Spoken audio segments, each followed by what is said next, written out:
Hey, Through Crosses family, welcome back to the podcast. My name is Pastor AJ. I oversee life groups and discipleship, and today we got another exciting conversation. We are carrying through our counterculture series. We were talking about 1 Corinthians chapter 7 today. We're going to be doing two sections in chapter 7, verses 1 through 16, as well as verses 25 through 40.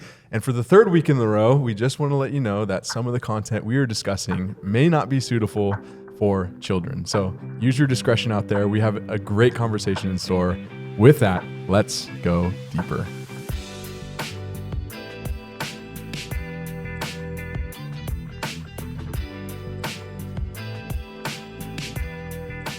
Well, as you may have seen, joining us to have this conversation on healthy relationships, we have two people. Director of Care and Equipping, Pattie Krohn. Pattie, welcome. Thank you. It's good to have you. Yeah, and fun then to be Pastor here. Danny Strange. Pastor Danny. It's great to be back. Thanks for having Welcome back. Let's keep going on the podcast here. Is this the hot seat? This is the Because I'm in the middle. multi-hot seat. Okay. Okay. You're surrounded. So no, we have a lot to get into in this chapter. It's quite a few verses. So I want to hop right in. Pastor Danny, first question to you. We always ask about context questions first. And I want to use verse 1 of chapter 7 to talk a little bit about what the journey we've gone on already.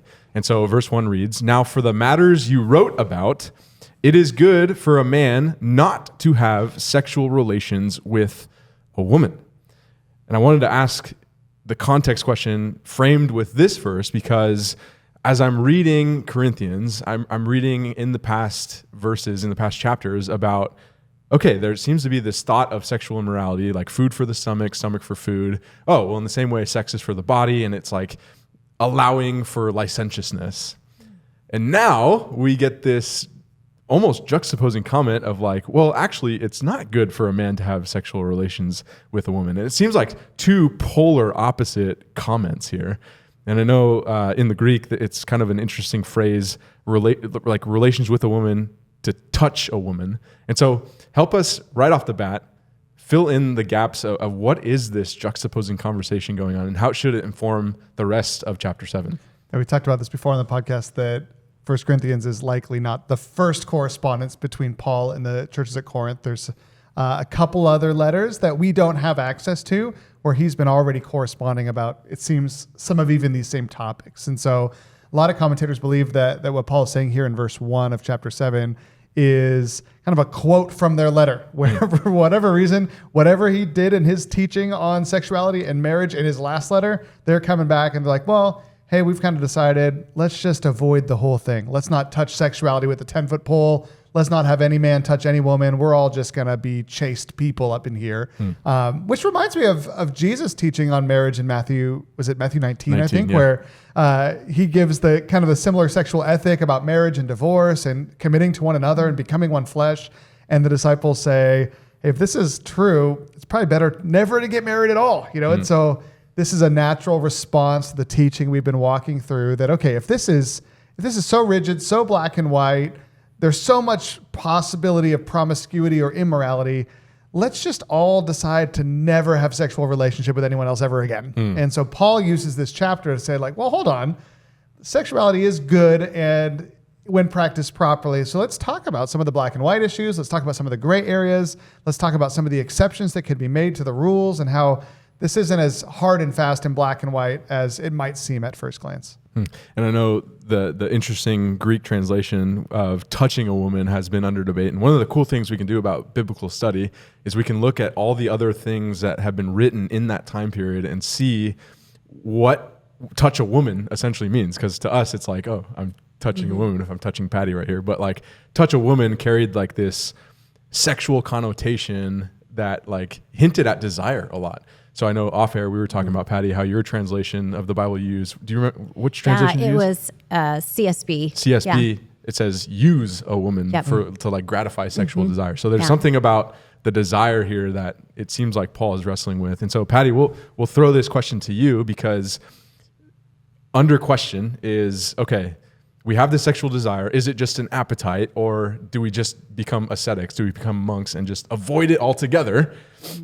And Paul hits us in verse 2 with, since sexual immorality is occurring, each man should have sexual relations with his own wife, and each woman with her own husband. And I love this because we've been talking throughout this series about the confines in which sexual relations are supposed to exist. And what we've been saying is this monogamous, heterosexual marriage, the marriage context. We've talked a lot about porneia and everything that falls outside of that context. But let's talk about what's inside of that context. Like, what is good about what's inside of a monogamous, heterosexual marriage? What are some biblical... Walk us through what the Bible has to say about a biblical, heterosexual, monogamous marriage. Well, it's just such a high view. The Bible is really just one love story. It's complicated, but it does have one cohesive theme, and the actual theme is marriage. It is the largest theme of Scripture. All other themes find their meaning in this monogamous, heterosexual, created idea of marriage by God. Genesis has this super high view of createdness and oneness as male, female corresponding, reflecting God's image, and then male and female coming together in oneness, in intimacy, reflecting relationship, the relationship of God. So we not only have the image of God, but we have this in how we relate to each other and how we care for each other, move towards each other, become one flesh, husband and wife, male and female. That is a reflection of relationship.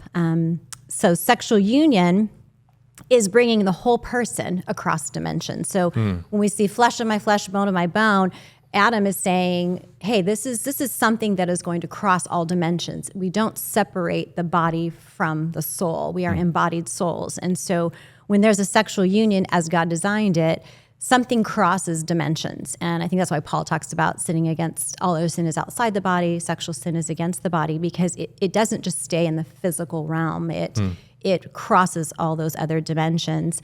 That word know, to Adam knew his wife Eve, is yada. You probably know that. And it's this beyond experience, to know somebody beyond an experience. So to have a sexual union with somebody, you are knowing them beyond the actual experience that's happening. And so sex is this profound knowing of two people. And it differentiates the relationship from every other relationship on earth. Because again, it's reflecting the image of God and the relationship of God.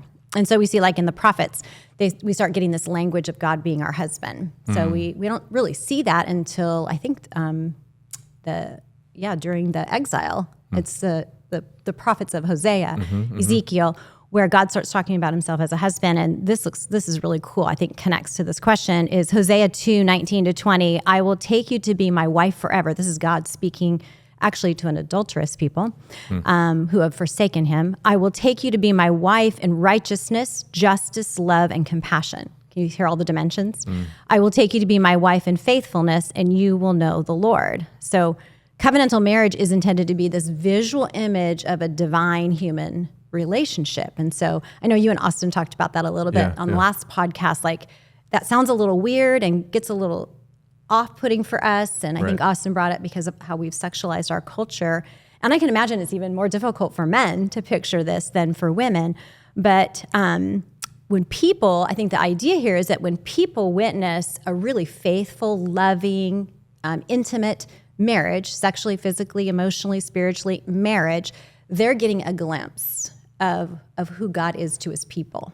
That there is a love that God has for us that crosses every dimension. That it is deeper than just a knowledge, a head knowledge, or a one-time experience, but there's a covenant, there's a commitment to his people where he's faithful to us. And his faithfulness to us isn't just bodily, it's our soul. It goes deeper than just that. So I think ultimately Paul's like not anti-sex, he's pro-body. He's pro what happens in your body when you're united to somebody affects your soul. And so it's not an anti-sex, it's a pro how God created us and how that works. So anyway, so we see that biblical theology from Genesis to Revelation. So we've got God, he's got a son, he creates a bride, they live in paradise, and they're waiting for Sabbath rest, right? So then all of Scripture becomes the same story, right? And we end in Revelation with us being that bride. So there's all kinds of cool things that science is now, you and I talked about this on a podcast about lust, but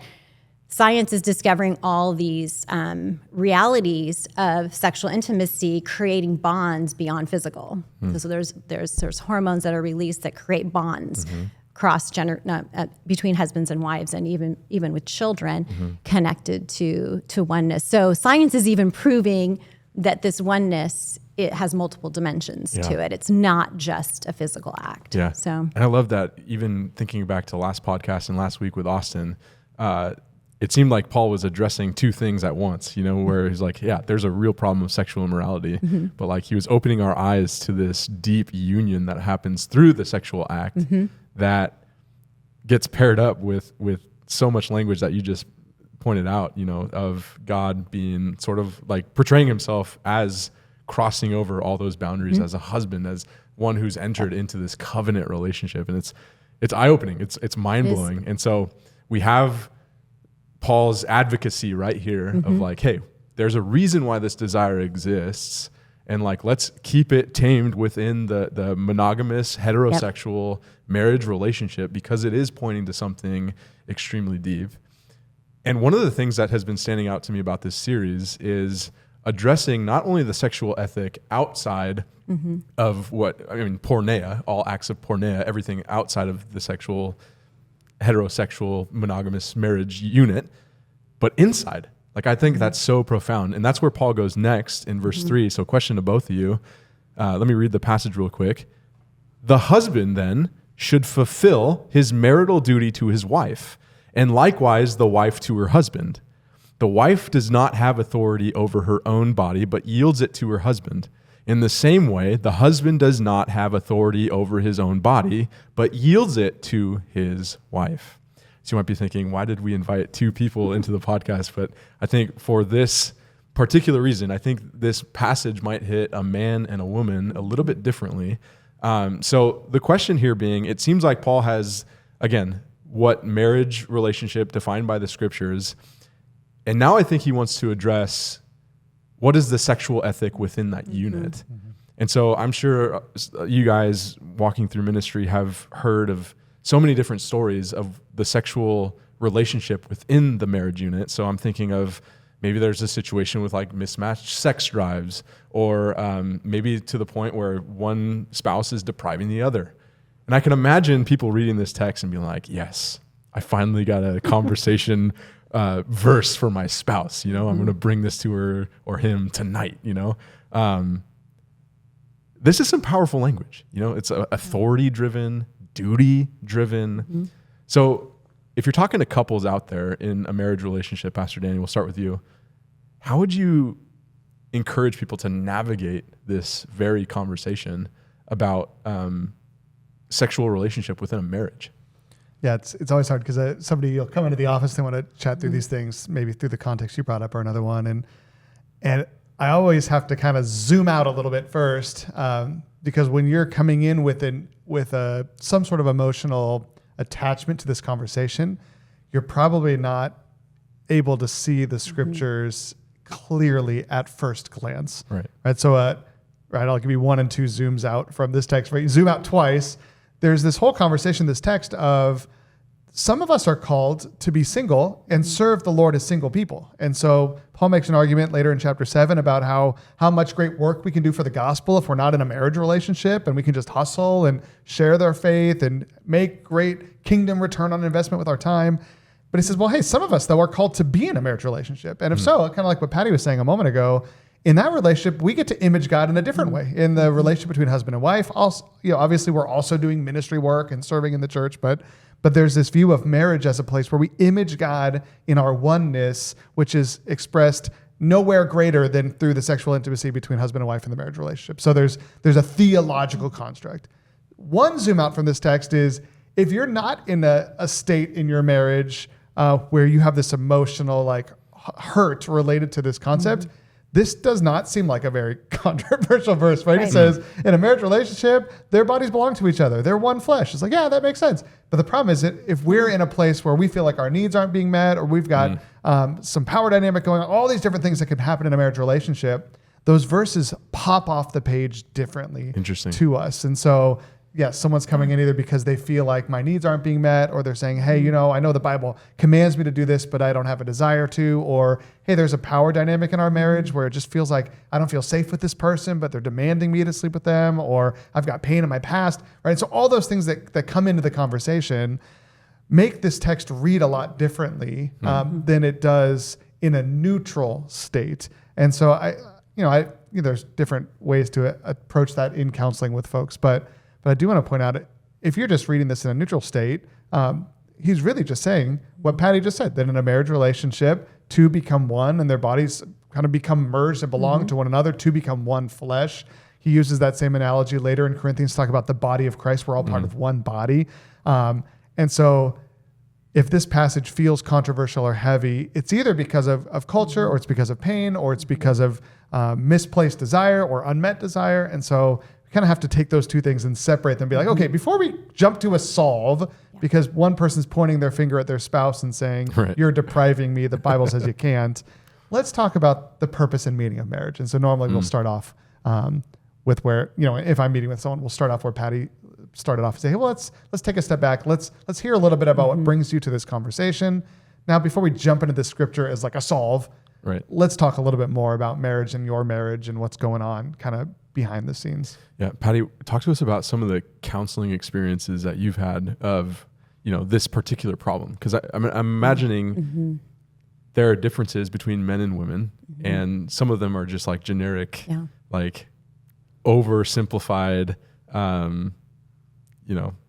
categorizations of sex drive, I guess. Yeah. But I got to imagine like people have legitimately struggled through this tension in their marriage. So what does that look like to have that conversation?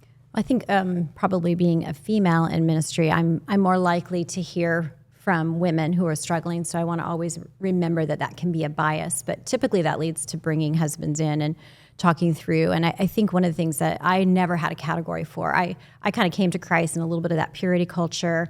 And the messaging there was very much that sex is for men. And so as a young woman who's dating and engaged, it was my responsibility that we not have porneia. Like, I hold the line. And if we screw up, excuse me, shouldn't use that term.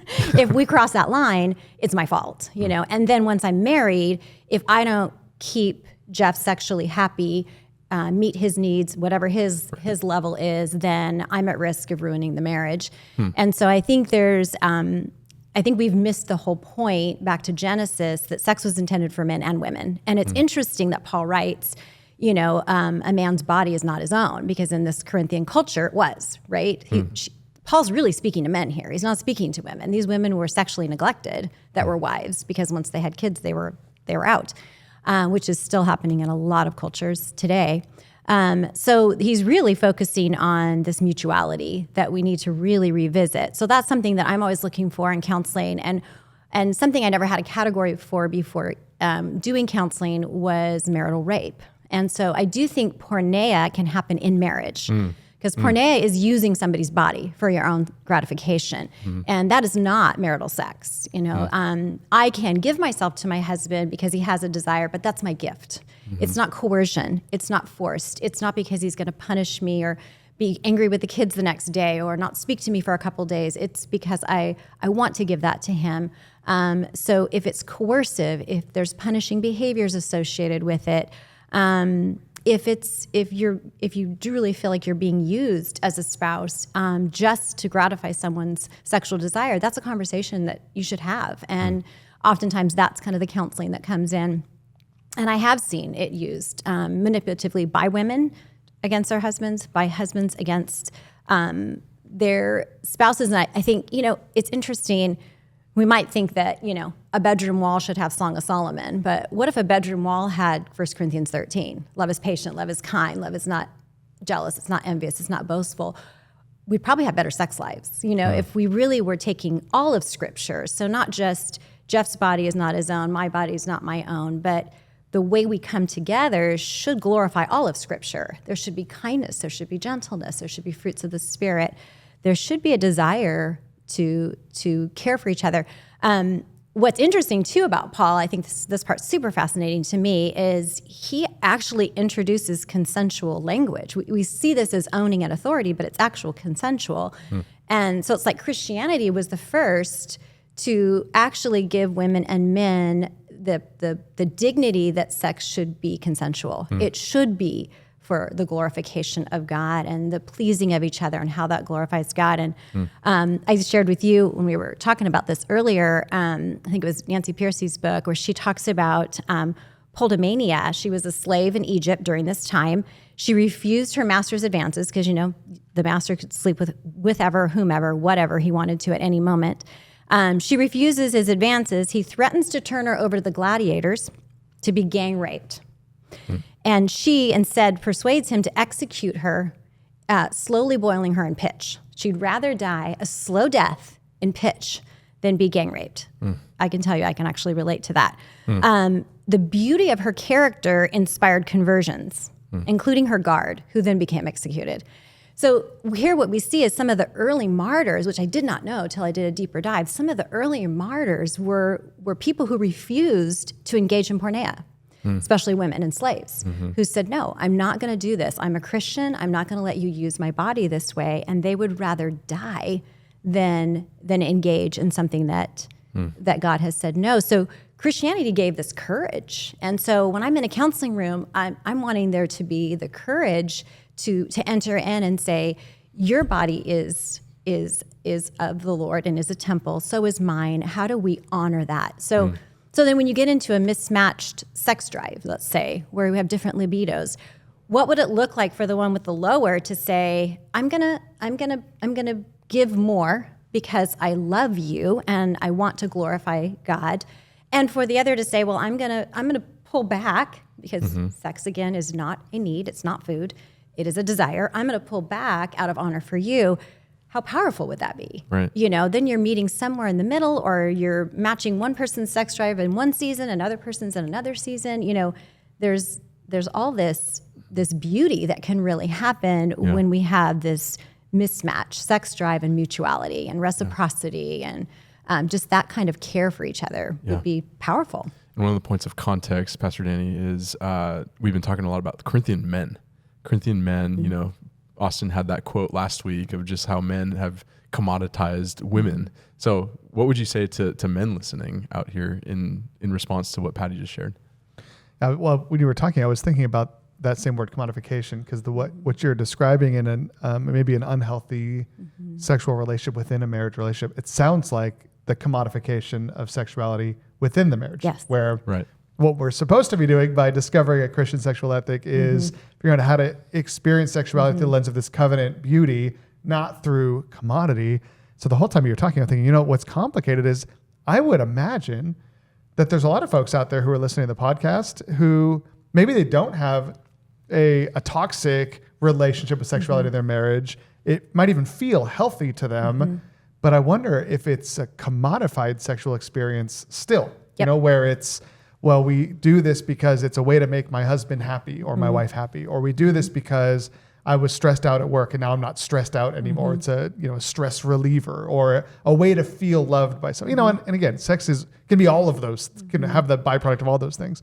But as you were talking, I was wondering what is the difference between a covenant understanding of sexuality and a commoditized understanding of sexuality, even as we pursue healthy sexuality? Because to briefly answer your question, what I would coach, if I was in a counseling situation, and whether it's the man or the woman, one spouse has the higher libido and saying, this Bible verse says this person needs to give it to me more, this thing that I desire. Right. I think I would have that conversation like I would with any other aspect of marriage, that, like Pattie says, this is a desire, not a need. But I would treat it in the same way, that if a spouse said, hey, listen, I've met with wives who say, my husband will never engage with me emotionally. He will never share about his day. He'll never talk to me. He won't open up about his feelings about anything.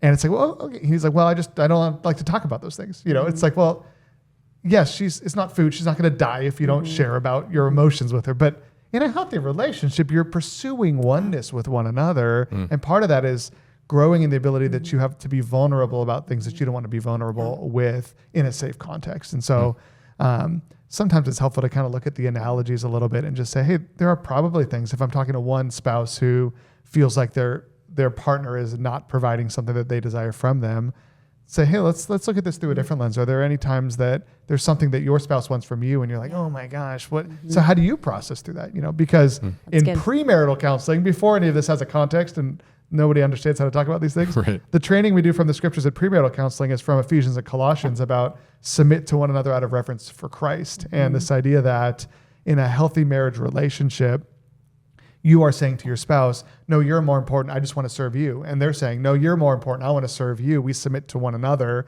And in that mutual submission, you have these two benefits. One is just the beauty that comes from serving someone selflessly, but also the beauty that comes from someone who's made it their chief desire to serve you. And it's just this weird, beautiful dance, this back and forth. And so kind of the vision that I would hope to help them unlock is one where even sexuality can become one where they're serving one another selflessly, like Pattie described. But if a guy or a gal's coming in and they're saying like, well, I just want my spouse to do this more for me, it just feels different. It feels, in the same way if the wife says or the husband says, I want my spouse to just share more with me, like, fine, okay, here's what happened today. It's like, that's a start, I guess. Well, and it kind of goes back to another piece to that. When I think about some of the counseling situations I've been in, I don't know why I get some of the wildest ones, but even the pressure for certain particular expressions of sexual intimacy is, there's a lack of mutuality there where if you love me, I mean, literally Jeff and I sat with a couple that he was demanding not just sex, but a certain type of sex and multiple times a day. And it wasn't just that she wasn't honoring the intimacy. It wasn't that she wasn't submitting. It's that she wasn't even giving her body in the way he wanted her to, even down to her experience of pleasure wasn't high enough for him. So this pressure for her, that to me was anything from the rest of Scripture. He took love being intoxicating from Song of Solomon, and he just went after it. And he beat her up with those scriptures. I need to be intoxicated with your love, and I don't feel intoxicated. And I mean, they have ended up divorced. It was sexual abuse in marriage. It was terrible. So I wonder too, and I don't know this. I literally don't know this couple, but no, as you're sharing that story, they're not part of Three Crosses. We'll say that right now. but at the same time, it's like that could be it's a real thing, common or at the very least real thing that happens in marriages. The question I have of that situation, which I'm not asking you to answer, but that popped in my head first is around that porneia concept. Like, where did this guy get these ideas of what his wife should provide for him? Like, has he seen that somewhere before? Has he heard about that somewhere? Like, did he make it all up? I would guess, and this is a guess, that part of his view of sexuality is related by a pornographic culture that he's engaged with, and his own sexual sin is now leaking into his marriage relationship. And I think that's part of what's, and the reason I would say that would not be to shame him, but to be like, well, let's talk about like your sexualized trauma is coming and poisoning the well for yourself to experience pleasure in the marriage relationship. Your wife. This is something where he needs healing from, like viewing pornography as a deep trauma that destroys you at a deep level. He's been sexually abused by pornography, or he's abused pornography, or both. It's that is not a healthy relationship. And so I do think there's this normalization of like, well, hey guys, look at porn and they get ideas. It's like, well, porn destroys your brain, and porn destroys your heart, and porn destroys your sex life. When you're bringing that into the bedroom, at some level you have to recognize, or I hope you would recognize, my sexual brokenness is now hurting my relationship. Or this guy sounds like he's more like, you're hurting our relationship. Oh yeah. So I don't know if this guy's using pornography, but that's the first thing my mind goes to is like, hey, people, like you said, people have different libidos and whatever, but when it's demand and it's specific, you kind of wonder like, where did these ideas come from? Well, and there was I felt like we got some messaging when Jeff and I got married. Again, we've been married like 38 years now, was, okay, everything's off limits till you get married. The minute you get married, there's no rules. Well, there are rules. We love one another. We submit to one another out of reverence for Christ. I mean, if you say no rules, we're back to porneia within marriage, right? And so I think there was some sort of this, we'll just starve you, and then it was just a very bizarre messaging. So let's pull that thread a little bit more, because I think that's where Paul goes next in this weird kind of way, talking about depriving each other. So in verse 5, it says, do not deprive each other except perhaps by mutual consent and for a time, so that you may devote yourselves to prayer. Then come together again so that Satan will not tempt you because of your lack of self-control. And I'm struck by this conversation and by this passage, because it seems like the comparison with food again comes in, because it's like, it almost seems like Paul's talking about it like fasting, you know, and in fasting, you're using an appetite and you're using it to glorify God. You're taking it and saying like, hey, I'm going to forego food at this moment and I'm going to pursue the bread of God's word, you know?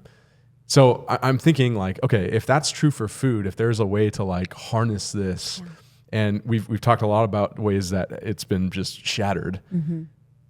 How do we know when we've like harnessed it well? Like the actual act of sex, like we've talked a lot about the abusiveness of it, but like, is there like something where it's like, man, I know that experience. Like what are some indicators that have shown us or shown a couple that they've got it, like something happened there? What are some indicators that have shown us that a couple, like the light bulb is or gone that off? a couple themselves can like self-evaluate something like, okay, so I have this appetite for food and yet like I partake in the act of fasting to say like, hey, food is not going to master me. I am going to glorify God with this particular appetite. Well, I imagine in the same way, like there might be a hint of this, like there is a way to honor God with this appetite in the actual act itself. So like, how would you advise couples to identify those things? Yeah, the first thing that pops out in the text, Patty talked about consensual language. There's this idea, don't deprive one another except for mutual consent and for a time that you might devote yourselves to prayer. And I think part of reading between the lines on this is you imagine this couple in ancient Corinth who's living this way, and they apparently have a healthy sex life with one another in the marriage relationship, and they decide, hey, you know what? Let's fast from sexual experience for the next X amount of weeks or days, whatever it is, season, because we're really praying through this big issue. The first thing that pops out at me when I hear about this story is like, this is a couple that is having regular communication about their sexual practices within the marriage relationship, their needs, the desires. And it is something that is not almost like this, you know, sometimes even within Christian marriage, like sex is the thing that you still feel like is this dirty thing that you don't want God to know about. But it's something that like somehow is integrated with their faith and their relationship, where it's like, hey, you know what? You know, to extend the analogy from all of 1 Corinthians 6 and 7, we are a couple that has chosen that we're going to glorify God by showing the world what oneness looks like in all that we do, including sexuality. Let's take a quick break from that, from making that our primary vehicle to serve the Lord. And let's instead act like missionaries in a sense and pray and fast and ask God to change our city, you know, like really go after, almost live like two single people just for a little season, and then we'll come back together again. Feels like a little adventure they decided to go on in ministry. That the first thing, like I said, that pops out to me is the fact that they're having healthy conversation about sexuality, that their sexuality is related to their faith, not like this secret chambered thing over here. And that it's something that they both were deciding to do. Now they're both deciding not to do. So the idea that they're in one spirit, they're of one mind, they're having conversations around it. I imagine that's very like refreshing and different sounding to me. I can't imagine how that would sound in first century Corinth, to be like a husband and wife are having a discussion about their sexual practices and deciding together whether to abstain or practice sexuality. That feels like, no, like that is that's the opposite of the commodification of sexuality. That is like something that we do or don't do, but we decide together as a couple, which the communication part is the first thing that pops out to me. Yeah, that's good insight. I think I went to the counseling piece of when I've seen marriages that needed to take a break. And sometimes the mutual consent came from counseling. It didn't come from the individual's communication, where I'm wondering in Paul's context, if women have been victims of sexual violence, sexual exploitation, then trying to come together with their spouse in a biblical way where there's pleasure and there's enjoyment, that might take time to repair. And so I think of that in a current context, when there has been unfaithfulness, when there has been the exposure or the discovery of pornography, a lot of times there might need to be a season of abstaining for fasting and prayer for healing, and also to pace ourselves of what's right for the spouse that was hurt, you know, and when are they ready to enter in? Because sexuality and sexual expression has everything to do with safety, especially for women. And so if there's a level of unsafety, whether it's emotional or relational, or spiritual, safety is the priority. That's where sexual expression becomes much more pleasurable for women, is when there's safety. So I think there can be this mutual, because of outside help, pastoral help or therapeutic help, of, hey, or there have been cases where I've worked with women who've been sexually abused as children, and they've remained pure in their dating relationship. They've gotten married, and they'll jump into the sexual intimate part of their marriage, and it's very triggering. And so for a season, they have to go slow. They have to have a mutual consent that we're going to take this much slower. I remember even my husband telling my son, and his wife didn't have a past like that, but don't expect sex the first day, the first night. Let her have safety and pace yourself. Don't be disappointed if you don't have sex on your wedding night. I mean, even those are some of those conversations that we need to have about what is right for each other, back to that mutuality. So I think the recognition and the repair that needs to happen when somebody's been violated, whether the marriage has been violated or whether an individual has, and that can be men too. Men, unfortunately, it's really high, the sexual abuse of men.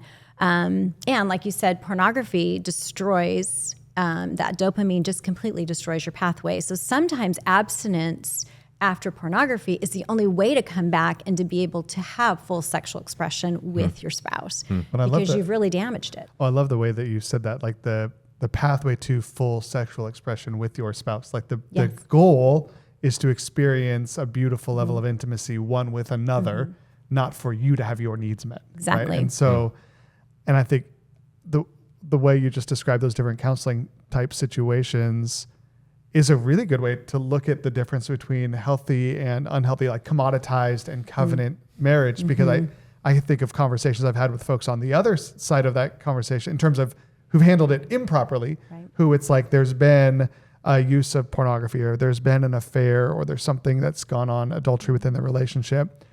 And the spouse who's been cheated on is almost made to feel like they're to blame for the use of pornography, or they're to blame for their spouse's adulterous affair. And so now it's like, well, I need to provide sex to my spouse or else he or she's going to do it again. And it just kind of recreates this cycle of commodification of sex, where the indication to answer the question of like when I've seen health in that recovery journey is when the party who has sinned, or the party who is with someone who's been victimized, has the ability to say, you know what, like patient. I'm here for you. Like we are going to walk down this road together. And so either, hey, I messed up. I understand that it's going to be a while before you're ready, or, hey, I understand your past is really heavy. And so I'm obviously willing to walk slow. Like, and the other person is saying like, hey, honestly, it's a path sometimes I don't want to walk down at all, but I'm trusting the Lord will help me become ready as we walk through this together. So they're together trying to get to a place where they experience intimacy in a healthy way for both of them.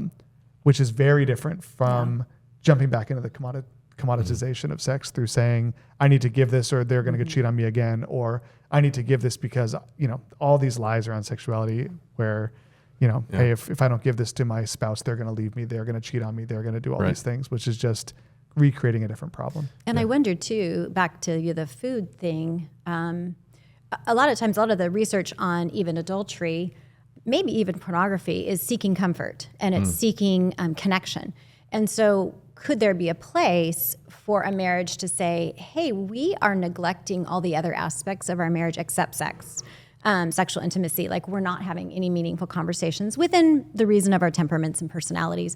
We're not sharing anything spiritually. We're not. So let's maybe our marriage is being hinged on just sex right now. Maybe we need to pull back a little bit and spend more time or creating some spaces around that. Like we're not going to have sexual expression, sexual intimacy in our marriage if we haven't had a chance to connect humanly, relationally first. Because I do think that it's interesting how it's lack of connection that leads to a lot of these sexual addictions or sexual immorality. And food and sex are obviously different, like in terms of needs and desires. And yet throughout the scriptures, eating and sexual intimacy are very closely related, right? Whether it's, you think of sin within the marriage relationship, the first sin is eating this apple, right? This forbidden fruit. A lot of times we think of forbidden fruit as a sexually desired, kind of disordered desire. Throughout the scriptures, there's all this kind of, even on the positive side, Song of Solomon is like weaving together food imagery with sexual imagery, like celebration. Yeah, this like consuming something, like take and eat it is almost like you seize something and have your way with it sexually in a negative context. And so there is something around that where it's like, hey, food is a beautiful gift from God. It nourishes us. It is satisfying. It is like something that we celebrate with, but we could have disordered connection to food, for example.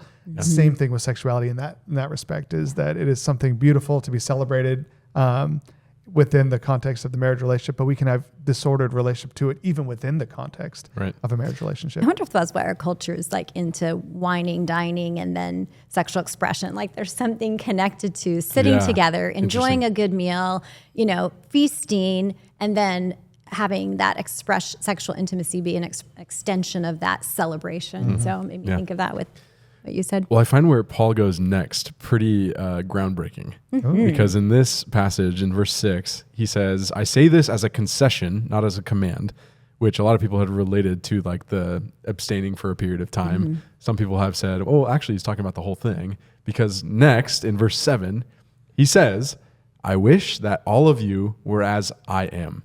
But each of you has your own gift from God. One has this gift, another has that. This brings me to my skeptic question out there.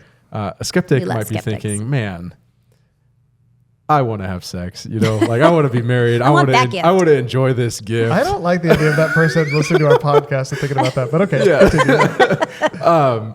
You might be looking at Paul's words here and being like, what is the gift here? Talk to people that might be out there that are not experiencing a sexual relationship, and they're seeing it more as frustrating rather than a gift. What is Paul getting at? That his state is a gift. I think we need to understand Paul's use of gift language. Is it charismata here? I think so. Yeah, I can look it up. Research department. Send the research department. Send it over. So spiritual gifts, 1 Corinthians 12. There's this idea that to each one, the Spirit has given is given a manifestation of the Spirit for the common good. So it's almost like the Spirit gives you this portion of grace that's meant to give to somebody else, to build them up in some way. And so he's saying to the married folks, that's a gift God's given you. He's given you a marriage relationship. He's given you even this sexuality within marriage as a gift to build this other person up. This is something it's a way you can serve your spouse, like we've been talking about. But then as he goes into this idea, I wish all were unmarried as I am, Paul, there's two words in this passage, right? There's virgin and there's unmarried. Some commentators would say unmarried could mean like untied, used to be married. And so, and maybe Paul used to be married. Most likely he was, because he was a Pharisee. You had to be married to be a Pharisee. And for some reason, either his spouse deserted him because he came to faith, or she passed away, or whatever it is. He's now no longer married. And he's like, I wish you were like me, because honestly, the gift I've got right now is serving the Lord. And I get to plant churches. I get to lead people to Christ. Like that's what the Spirit's given me to bless the world at this time. And so I'm going to use that. And so to somebody who says, hey, I wish I had this other gift, hey, let's wait till we get to 1 Corinthians 12. We'll talk about what it means to leverage the gifts that you've been given and what it means to even eagerly desire different gifts. But he walks through all these different things in 1 Corinthians 7. But I think there's this, okay, well, what is God giving you right now? And if it's the desire for marriage, he talks about ways to pursue that desire in a healthy way. But maybe the gift God's giving right now is the time that you have to serve the Lord in the context of the church, or to be there for your family or your church family or your nieces and nephews and serve them, or, serve some local neighborhood kids, whatever it is, like in a ministry way. And so part of it is he kind of takes sexuality and says, well, this is actually not just a thing you get to have. Sexuality is a gift that you get to give to somebody else in your marriage relationship. And hey, if you want to give that, that's awesome. Look for an ability to step into marriage. But right now, if you're a single person, you've got no prospects on the horizon, ask God, well, what is it that you've given me that I can give away freely right now? It's not sexuality, but what is it? And I would guess, if Paul is correct, and I would guess that he is, that giving your life away to others in service is as gratifying and fulfilling as giving your life to another in a sexual relationship, albeit very different. And so I think part of it is just starting to think rightly about what sexuality is, that it's a gift to be given in the right context, and say, if I don't have the ability to give someone that gift right now, what do I have that God is calling me to give away to the world at this time? Any thoughts on the gift? Yeah, I think about that passage I think you and I talked about with Matthew 19 about eunuchs. Some are born eunuchs, some are choose to be eunuchs. It is better not to marry, Jesus speaking. When I think about that, I think that the gift is that love is costly. Love is going to always be costly, whether you're married or single. To biblically love and to really be about the kingdom is going to cost us all. And so sometimes I wonder if we've just lowered this idea of what it means to leverage everything for the kingdom on one hand, and then we've elevated marital sex beyond what it's really supposed to be and made it so much about self-gratification. And so if marital intimacy and marital love is really about being on mission, and it's really about reflecting the character and the relationship of God, it's going to be costly.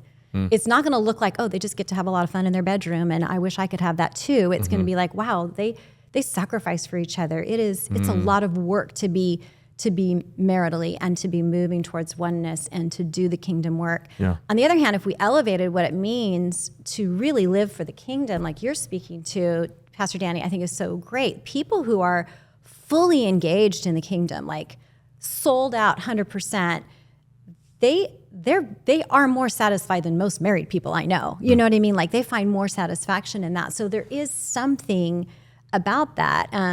Paul doesn't seem frustrated in the least in his position of life. And then we look at Jesus, who chooses to be a eunuch. I don't know if that's appropriate theological language, but he does in a sense, in that he's single.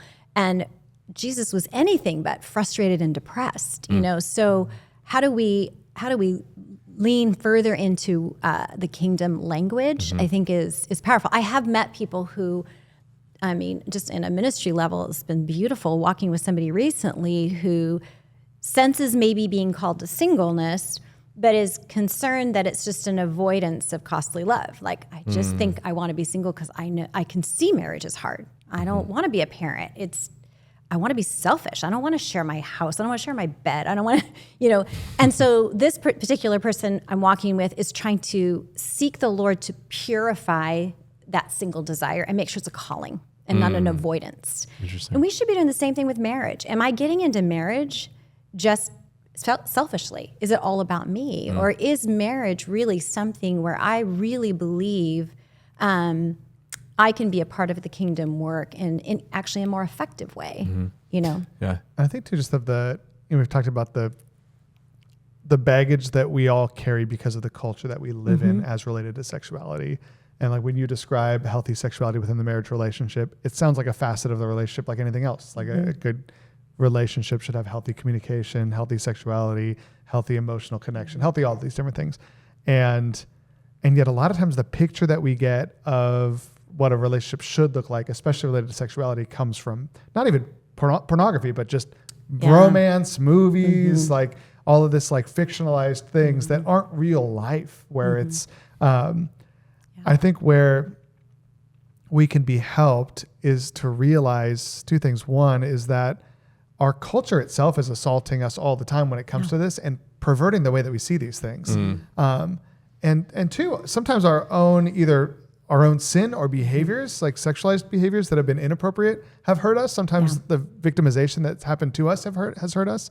And so we carry trauma into our relationships and even into the vision we have for relationships, not merely from sexual abuse and trauma, but also from when we've been the perpetrator of porneia in times before. I think of Song of Solomon, which is this beautiful love story. And I know there's a lot of interpretations on how the story should be read, but one kind of the most common refrain in Song of Solomon is I adjure you, do not awaken or arouse love before it's the appointed time or before it desires. And I think there is this is part of where sexuality can connect to food. They say, hey, if you're fasting, you're starving for the first 3 days and eventually get to this place where you no longer think about food anymore. That obviously you're going to die if you don't get food eventually. That's where it's different than sex, but you don't. Your body stops wanting it. And I think some of us have a deep desire for marriage because we want to experience that and it's a beautiful thing. Some of us have a deep desire for marriage or sexuality because we've tasted it already.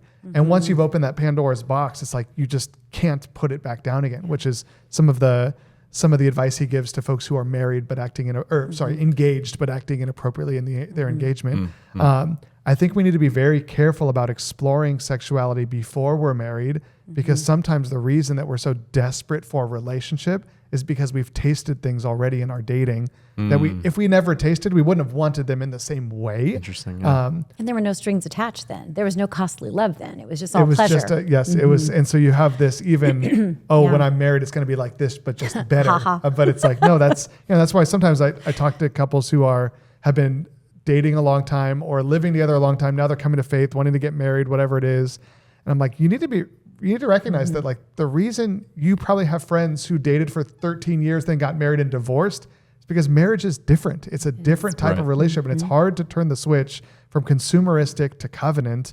So that's why we walk through premarital counseling and say, let's talk about what a covenant relationship is like. Which no one listens to in premarital counseling. No, they're just They just come back a month later. They do listen to me when I say that's why your friends got divorced, even though they're that part. Because a lot of times they're like, that's their biggest fear. It's like we've been dating, we've been cohabitating. I gotta go in the divorce store. But if we get married, that's always the fear they bring is I'm scared we're going to get married and then we're going to break up because it seems like dating has worked, marriage won't. And it's like, well, because you're living in a commodified relationship right now where you give and take from one another to keep one another happy.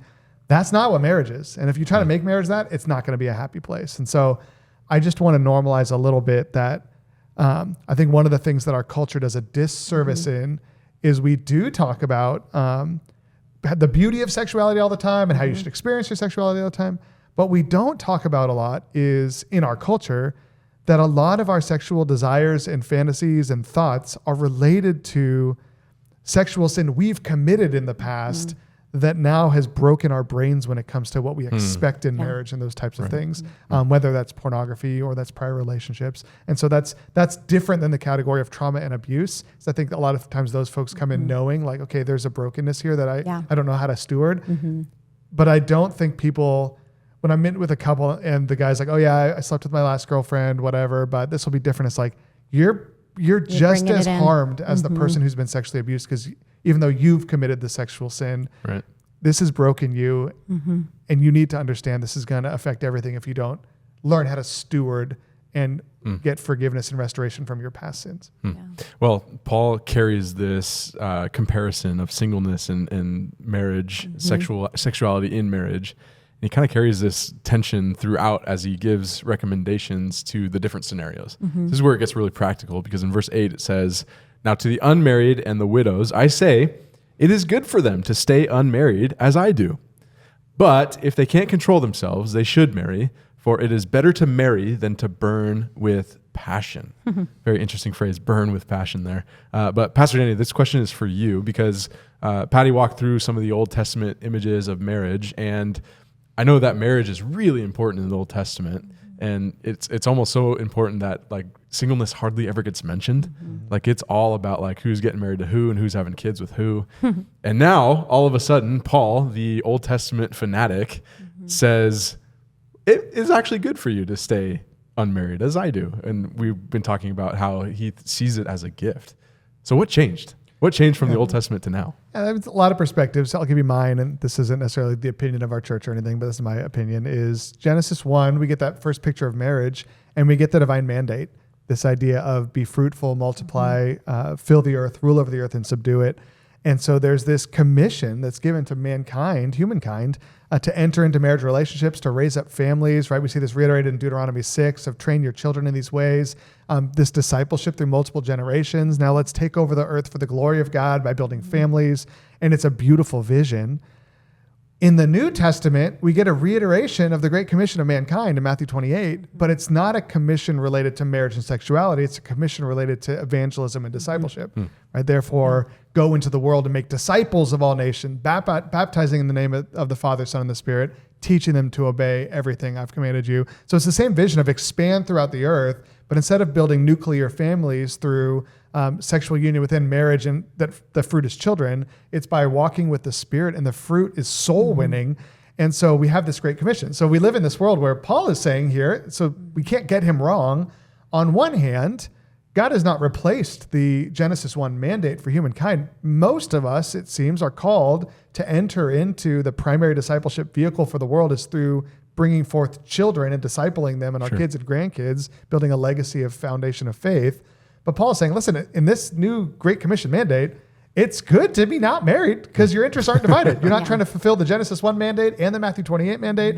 You can do discipleship through spiritual children by leading folks to Christ, discipling them, and sending them to reach more people. Yeah. So Paul's ministry over and over and over again is a picture of the Genesis 1 mandate, but outside of a biological family, but through the family of God. So he'll say to Timothy, the things you've heard me say in the among all these witnesses, entrust to reliable men who are able to teach others also. This multi-generational discipleship vision. So Paul's got this Great Commission discipleship vision, which maps exactly onto the Genesis 1, be fruitful, multiply, fill the earth vision. Now Paul's saying there's two pathways. Some of you are going to do that through your marriage and family. Some of you are going to do that through ministry alone. Obviously they overlap, right? Those of us who are married, we also share our faith with non-believers.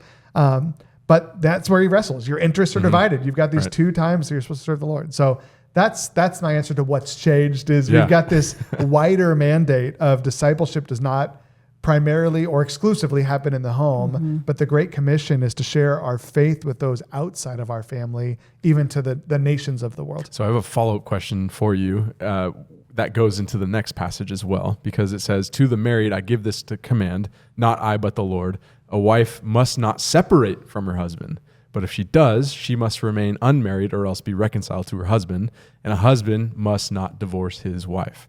So it's a follow-up question to you again, because I can imagine hearing that ethic might be like, oh, wow, like I'm out of here. I'm out of here. The Lord, yeah. And if you think of the Corinthian context, you're thinking of people that have struggled with porneia, sexual immorality in the past. And now it's like, oh, is Paul giving me like the green light to like be single? Is that like the gold standard now? And so how does the Christian ethic of divorce now speak into what he's trying to get at? Yeah, I'll hit it quick at a high level. That's where Paul goes for the rest of the passage. And I know we hit these things on Sunday, but Paul says with all these different case studies, now everyone's hearing this teaching through their own ears of like, wait, I'm a single person, or I'm married to a non-believer. What do I do? You know, all these different things. And so with each one of these different case studies, he says, let me tell you what the general like ideal is. Let me tell you the exception to that rule. Let me tell you kind of the biblical practice behind it. Let me tell you a principle behind it. And hey, you're not sinning if you do one way or the other, right? And so with this one, it says, hey, if you're married, you're supposed to stay with your wife and experience sexuality within that relationship. Like Patty says, she's primarily talking to the men here. So yeah, don't ditch your spouse because you want to go serve the Lord. You've made a commitment, stick with it. Then he goes into, hey, you know what though? Obviously marriage can get complicated, right? And he kind of goes into, there are times where divorce is necessary. So I'm not necessarily saying you're bound to this person no matter what forever, but you're not sinning if you divorce someone in an appropriate way for the right reasons. But the principle here is you should have your spouse, you should make it work. This is how it should be, right? And so he does that with all these different case studies of married people, single people, engaged people, people married to non-believers, and kind of just says, okay, let's talk about how to live this out. And the generalized principle is he lands on just wherever you were when God called you, stick with it. Right? If you're single, don't think, oh, I need to drop everything and find a mate.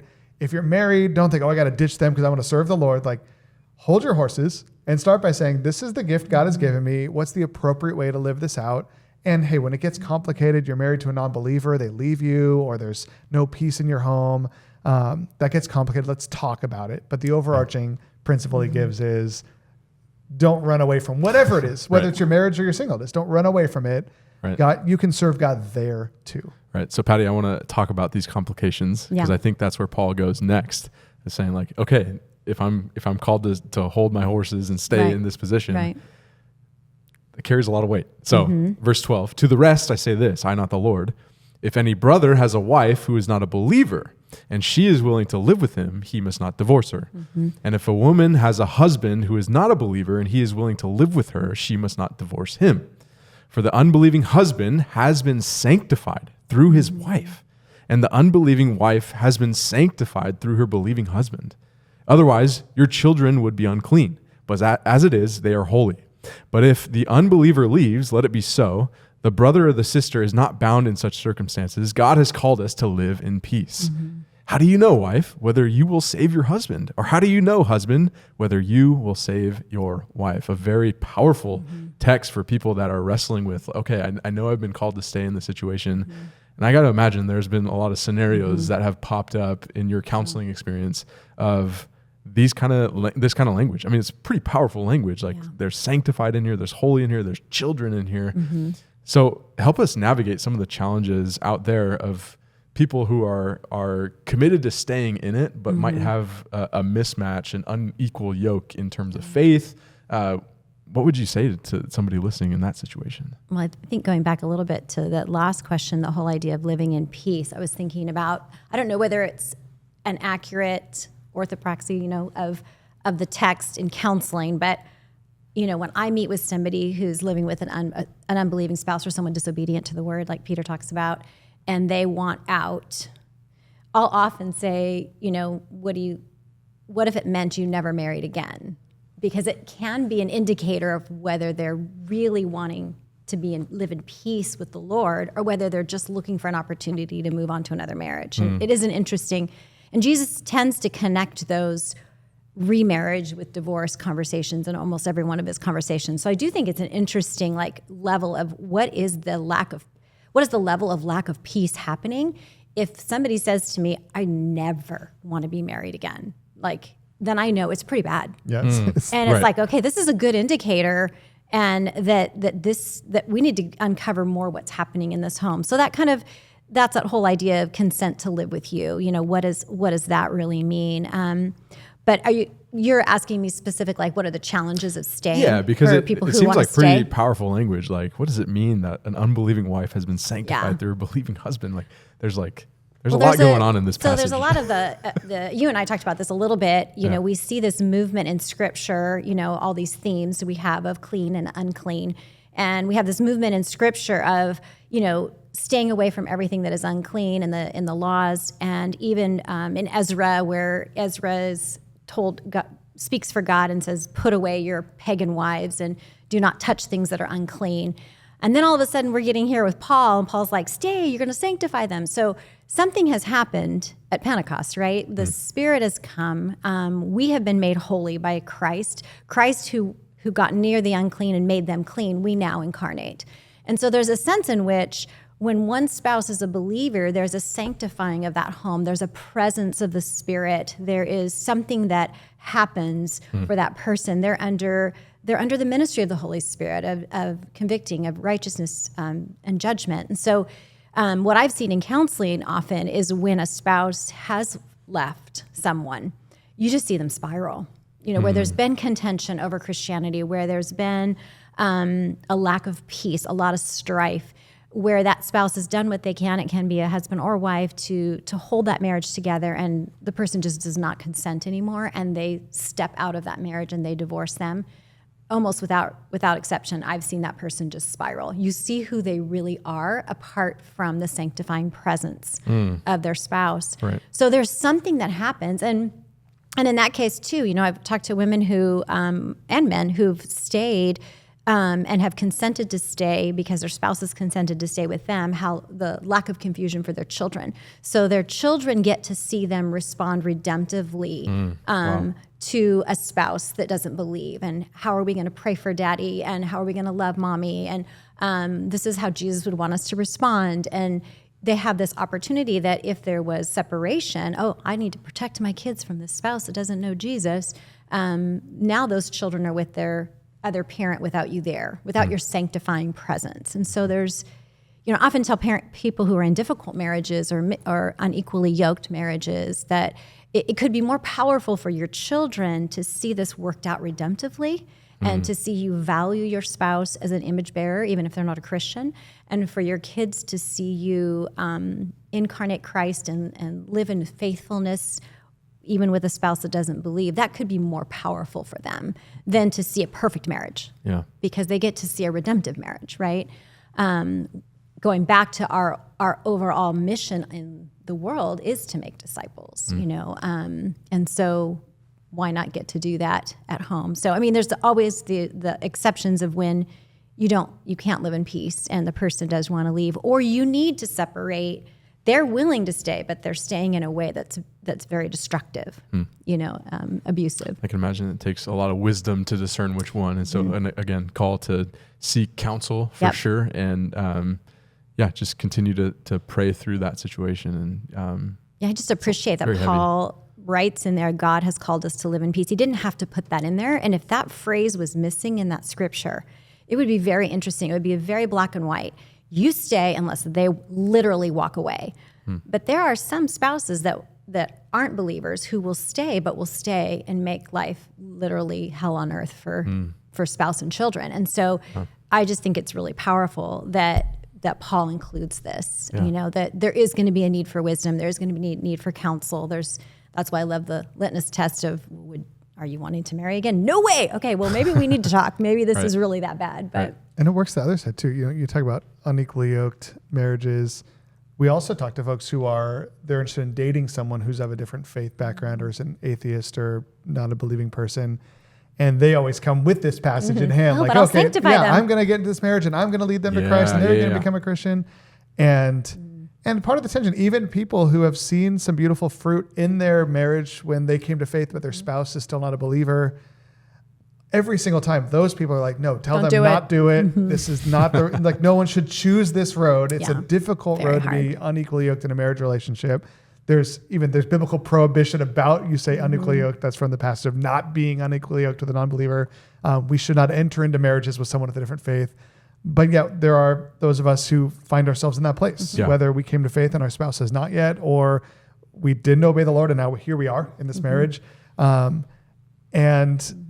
I love Peter and Paul both when they're talking about these concepts, they give kind of the who knows, who knows, God might work through that, but you can even feel in that the tension of but you also just might live in this difficult marriage forever. You don't know, maybe they'll never come to faith. You don't know. But hey, you know what?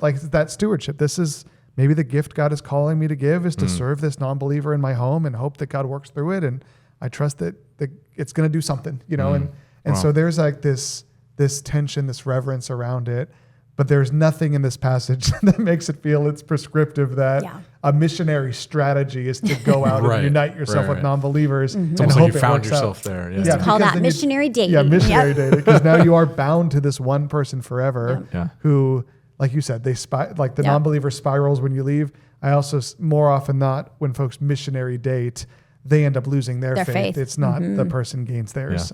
So don't disobey the Lord's command to try to live in this. When our daughter got engaged, she, her now husband, he did pass the test, but he became a believer through her. They didn't date till after he was a Christian, but the minute they started dating, we got on a plane. We're like, okay, we got to make sure this guy didn't come to faith for her. That's another piece. Yeah, now it's the commodification of Christianity in marriage. That's even exactly. crazier, It's like he had been wanting to date her for a long time, and so he did go to church with her, but he had a genuine conversion, and you could see it. He was witnessing to his roommates, and oh my goodness, his trajectory is incredible of growth, and what an amazing husband and man he is. But we didn't know, and it's a thing, and. We think she's pretty great. I become a Christian for her. No, I'm just kidding. But we were like, we got to get on this because we didn't want our daughter entering into something, where it was the missionary dating piece. But let's talk a little bit more about Paul's practical advice because it skips down to verse 25. This is the second section, and we'll talk next week about that middle section that we skipped. But it says, now about the virgins. I have no command from the Lord, but I give a judgment as one who by the Lord's mercy is trustworthy. Because of the present crisis, I think that it is good for a man to remain as he is. Are you pledged to a woman? Do not seek to be released. Are you free from such a commitment? Do not look for a wife. But if you do marry, you have not sinned. And if a virgin marries, she has not sinned. But those who marry will face many troubles in this life, and I want to spare you. Not me. Pastor Danny, this passage goes to you because there's a lot of confusing things going on. Like, who are the virgins? It seems like an interesting phrase to use here. What is the present crisis that he's talking about? And talk to us about some of the troubles that he foresees going on. Yeah, there's a lot of categories of people in the scriptures, including in this passage. And so this the quick, right? There's married people we've talked about. There's unmarried people, which seems like formerly married people who are no longer married. There's widowed people whose spouses passed away. Patty mentioned eunuchs from Jesus' teaching, these people who either literally or metaphorically have decided not to ever enter into marriage. And then there's virgins, this concept of, virgin, we think of that with like the virgin birth, this idea of, I think, is it virgin usually women in the scriptures or is it men and women? So women who have never entered into sexual intimacy through marriage. And so, and in this culture, there's probably no men virgins yeah, that's true. In Corinth, every man is sleeping with somebody. Yeah, that's by true. the age of 12 or something, exactly, right? Yeah, this is a crazy culture. But so this category it's left is like, and so to answer your question, we go back to 1 Corinthians 7:1, where he starts kind of testing this hypothesis of like, well, maybe we should just never be with anyone. And so we just walked through it. He talked through all these cases of like, no, if you're married, stay married. If you're in a contentious marriage, figure it out, right? He's walked through everything. He says, okay, but there are some of you who've never been married. You're not married to anyone. And you know what? That could be a good advice. Never get married. Great. Like we finally found the case study that works for 1 Corinthians 7:1. But then he says, hey, but some of you've never been married, but you're engaged. And if you're engaged, it doesn't mean you got to break off your engagement. You can still get married. Or some of you we already talked about that burn with passion thing. You're engaged and you're, fooling around in an inappropriate way. You got to fast track this marriage thing, right? And so he even caveats that. But when he first starts talking to these virgins among the church, it's like, hey, young ladies, you've never been married.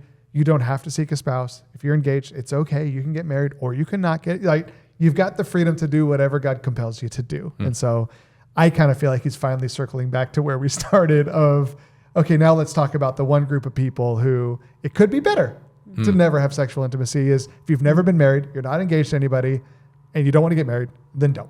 Yeah, and I wonder if the present crisis that he's mentioning is literally like what we've been talking about in Corinth, like all these STTs running rampant. You don't know somebody's sexual history, like what Pattie right? said about the man of Corinth. Like you really want it, like in what we've been talking about this podcast of all the baggage these men are about to bring into marriage. Like honestly, ladies, like in a culture like this, it might be better to be single because these guys are messed up from all of this sexualization in the world. Right. I don't know if you're saying all that, but maybe, yeah. That's based on maybe the church is giving them an option because they have a community they can be part of. Like how would they be sustained apart from marriage? Yeah, the social net and the support. Yeah.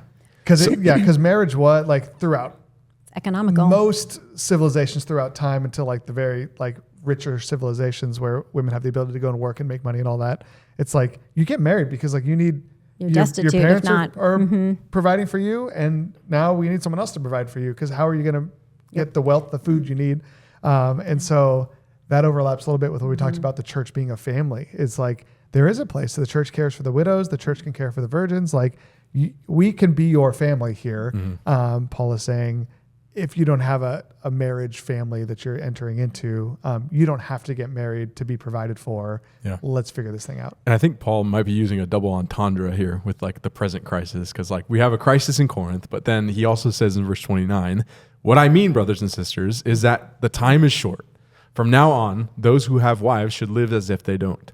Those who mourn as if they did not. Those who are happy as if they were not. Those who buy something as if it were not theirs. Those who use the things of the world as if not engrossed in them. For this world in its present form is passing away. I was looking at all the juxtapositions, the comparisons here, these short little phrases, and Paul teaches in other places pretty much on every single one. I think of the one on like money, and he's later in 1 Corinthians 16 going to ask the Corinthians to steward their money well. So it's kind of this interesting, I want to say like end times mentality. Yeah. So he's putting like a timetable on this. And so I'm wondering, Pattie, speak to the single people out there, speak to the married people out there that are all these different types of relationships. How do we have an end times mentality with the way we approach sexuality and even relationships? I think that big picture of, we talked about before, that all of Scripture is this marriage story, right? And we are part of inviting that spouse into this marriage. Like Jesus comes and he gets his bride, wrong side of the tracks actually. So we are now on mission to see the bride fully come in. So what would it look like, married or single, if that was our priority? And I think it is countercultural. I like that our theme for this sermon series is countercultural because I do think part of what has seeped into the American church probably in the last 60 years is kind of the worship of the nuclear family, and that my ministry is only my family and everything is about my spouse and I've got to please my spouse. But what if families were on mission? What if families saw their family life as an invitation to those who are not believers, where the cultural mandate is trumped by the Great Commission, and so we don't negate it and say that it's obsolete. But what's the higher priority now? Is it to be have a bunch of our own children, or is it to see people who are lost come to Christ? And so I think that end times mentality is, are we leveraging our family life as an opportunity for our neighbors, our friends to see the gospel on display? Are we leveraging our marriage in that same way? And so that applies to both singles and marrieds, right? So if I am married but live like I'm not married, I'm assuming Paul's not asking me to neglect Jeff, but he's asking me to say, hey, are you and Jeff prioritizing being on mission, or are you just prioritizing just making each other happy and keeping yourself safe in your little house and taking your vacations and what is it that you're prioritizing as part of that marriage? Yeah. I think of where Paul started this chapter and where we started this conversation is all these people who are just like have these sexualized desires and they're just so driven to see them fulfilled in their marriage, or I need to get married. It's like, my sexuality is absolutely driving me, is 1 Corinthians 7:1 through 15 or whatever. And by the end of the chapter, now he's like, no, like the mission of God should absolutely drive you. And your sexuality should fall into that of like, how do I use this to glorify God?